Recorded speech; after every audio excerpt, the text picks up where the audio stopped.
Bernstein nos presenta la sociología como el estudio de las sociedades humanas y el desarrollo que le compete el entorno a las mismas. Inicia su obra en 1958 con su artículo Algunos determinantes sociológicos de la percepción. De aquí inicia un estilo sintético y nihilista, haciendo constantemente reestructuración de sus ideales, conservando algunos y modificando otros, desarrollando así ensayos relevantes y destacados como la teoría de los códigos. En sus influencias podemos destacar a Durkheim, conceptos como cohesión, organización social, solidaridad mecánica y orgánica, se trasladan a la escuela buscando así la relación entre la sociología y la pedagogía. También se destaca la influencia de Marx en su concepción de las clases sociales y el poder, algo que Bernstein llamará desigualdad, justificando la necesidad de que la sociología y la educación deben dar al individuo y a los colectivos las herramientas necesarias para que estos inicien un constructivismo en su conciencia y en su entorno.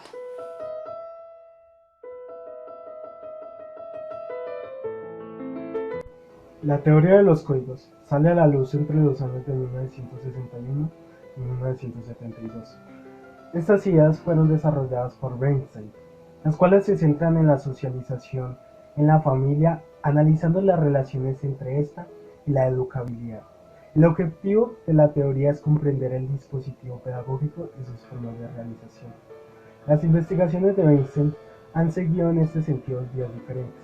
La primera son las que ha incidido sobre las relaciones de clase como reguladoras de la estructura de comunicación en la familia y por tanto reguladoras de una orientación al código desde el punto de vista sociolingüístico de los niños y las niñas.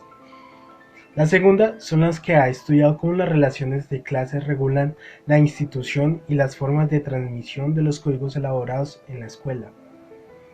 También tenemos que ver qué es el concepto de código. Todo esto comienza cuando él era profesor y percibe que los jóvenes de clase baja y los jóvenes de clase media presentan marcadas diferencias lingüísticas. Esto lo lleva a distinguir en un primer momento dos tipos distintos de habla, el habla pública y el habla privada. El código es un principio de estructuración de la realidad que presupone formas sociales y lingüísticas y que posiciona a cada sujeto en su relación con el resto, donde aparecen un código elaborado y un código restringido. El código elaborado mantiene una relación con el referente de tipo universal, independiente del contexto en que se produce, mientras que el código restringido mantiene una relación particularista, local y dependiente. Esto quiere decir que el código restringido presenta una organización en su estructura que puede ser adivinada según su relación con el contexto. En el caso del código elaborado, su predicción pierde validez en tanto se aparta de su relación explícita con el contexto. La adquisición de uno u otro tipo de código viene determinada por los dos medios educativos principales, la familia en primer lugar y la escuela. Sobre todo el código influye en aquello que el niño entiende como relevante y significativo del ambiente que lo rodea. Para Bernstein, la escuela orienta al niño hacia una estructura de significados diferentes que no están muchas veces en correspondencias con el orden de los significados que informan la estructura del contexto primario del niño. Esto quiere decir que la significación que busca la escuela no es significativa para el niño. En este proceso, el sujeto se ve obligado a enfrentarse a nuevas experiencias, posiblemente a un nivel más abstracto y general, y ello orienta en la creación de un nuevo código, el código dominante en la escuela. Además de esto, en la familia se puede usar un código elaborado y un código restringido, pero las diferencias sociales hacen que las familias de clase obrera utilicen espontáneamente un código restringido, mayoritariamente, mientras que las familias de clase media utilizarían de manera predominante un código elaborado. Ello hace que los sujetos provenientes de una otra clase social tengan que hacer un mayor esfuerzo de recontextualización al llegar a la escuela.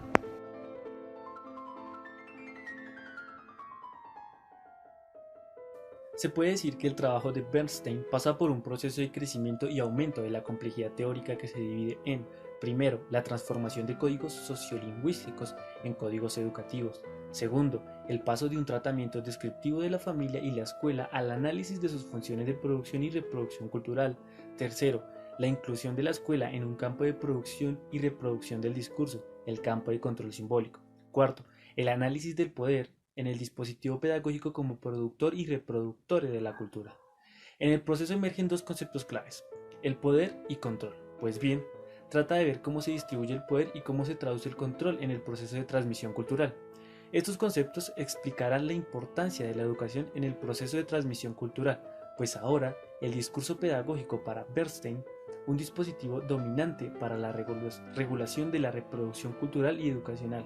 La noción del discurso pedagógico se traduce en el concepto práctica pedagógica, pues esta tiene que ver con el procedimiento de las estrategias que regulan la interacción de los sujetos en la escuela. Ahora, la práctica pedagógica contiene dos componentes, instruccional y regulativo. Las prácticas instruccionales directas, el educador centra en sus manos en el proceso educativo y los alumnos siguen sus directrices. Las prácticas instruccionales indirectas, en el que el proceso educativo sigue por el acuerdo mutuo entre educadores y educandos.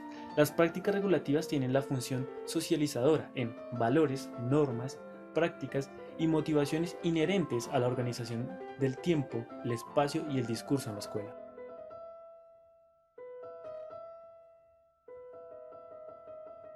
Algunas investigaciones.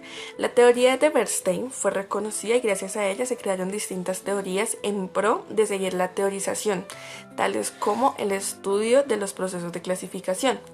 Esta teoría, usada por Holland, Dalberg, Rodríguez e Higuera, fue un estudio basado en plantear diferentes fotografías a un grupo de individuos en tipo entrevista.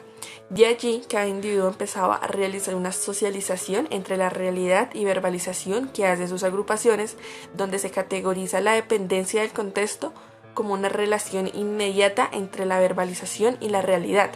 Aquellos que realizan el uso del código independientemente del contexto enseñan una relación más universalista y abstracta. Proseguimos con las prácticas educativas familiares. Desarrollada inicialmente por Brandis en 1970, busca contextualizar la importancia de los conjuntos de reglas que pone una familia para iniciar las relaciones interpersonales, denominando esto como una estrategia de control. De allí se categorizan en dos tipos, posicionales y personales, siendo la personal como la creación individual del lugar de cada miembro y la posicional donde los roles de cada integrante están ya predeterminados. Análisis del discurso pedagógico. Este análisis, desarrollado por Ribeiro Pedro en 1981, inicia distinguiendo y diferenciando el discurso institucional del discurso regulativo. El discurso institucional es aquel donde la relación de enseñanza se desarrolla mediante explicaciones detalladas de interacciones constantes y en paso a paso. El discurso regulativo es aquel que se encarga de una enseñanza mediante la disciplina y el orden en las relaciones de interacción social, con lo cual Pedro definió que ambas serían utilizadas y válidas, pero varía la frecuencia de estos discursos pedagógicos dependiendo de la asignatura que se esté tratando, finalizando con la importancia de ejercer buenas prácticas en el aula.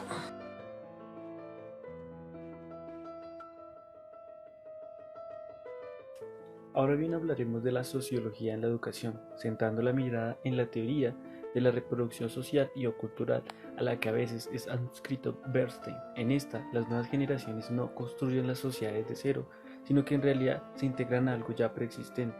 Esta reproducción es el mantenimiento de las relaciones sociales de producción y de la distribución asociada al poder. Hablaremos también de la teoría de la correspondencia de Boyles y Kirsten, marxistas, que plantean la correspondencia entre la esfera educativa y la esfera económica, pues según ellos, la escuela surge de la necesidad del capitalismo de tener mano de obra disciplinada y cualificada y también como el mantenimiento de la estabilidad política. Entonces, lo realmente importante es la relación entre los alumnos, entre ellos, y los alumnos con el profesor, con el material de estudio.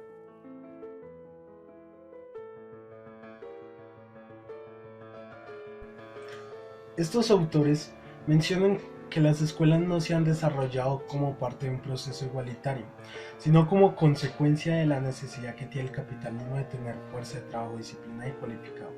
Además de esto, los autores quieren hacer ver cómo ni los contenidos ni el currículum oculto son tan importantes, sino que lo importante es la relación de los alumnos entre ellos, de los alumnos con los profesores y con el material de estudio. Es decir, lo importante son las relaciones sociales de la escuela. Ahora bien, la educación prepara a los alumnos para ser buenos trabajadores. Eso se consigue mediante una equivalencia entre las relaciones sociales de producción y las relaciones escolares. Esta equivalencia se traduce a muchos niveles y conlleva como ejemplo que en el nivel educativo inferior se socialice para puestos de trabajo subordinados y que en niveles superiores se socialice para puestos de mando.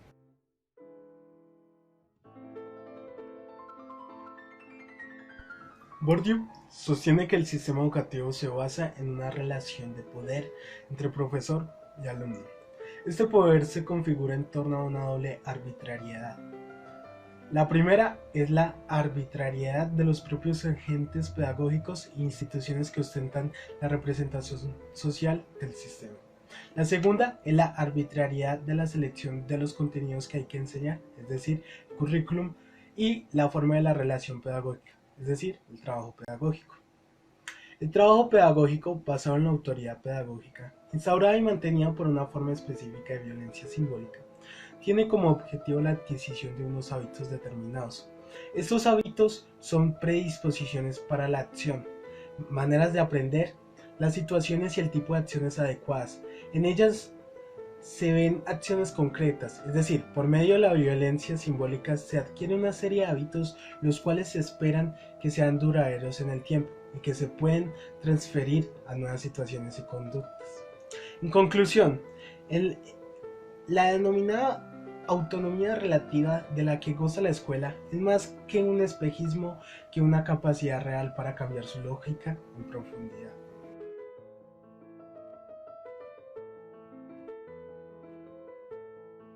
Reflexión final. La sociología y la educación mantienen una relación innata y productiva, pues a medida que la educación mejore su calidad verdaderamente, la sociedad también lo hará. Es por ello que debemos reestructurarnos a favor de la sociedad, planteando y teniendo en cuenta que la sociedad y nuestro entorno mantiene en un constante cambio. De allí la necesidad de que nos reinventemos a medida de que la sociedad lo haga. Dicho lo anterior, resaltamos la idea de que estos cambios van a complejizar mucho más la labor docente. Finalmente, la teoría de los códigos nos muestra que los códigos siempre van a tener la posibilidad de transformarse a sí mismos en la medida que se requiera para un aporte verdadero a la sociedad, al individuo, al colectivo y a la escuela.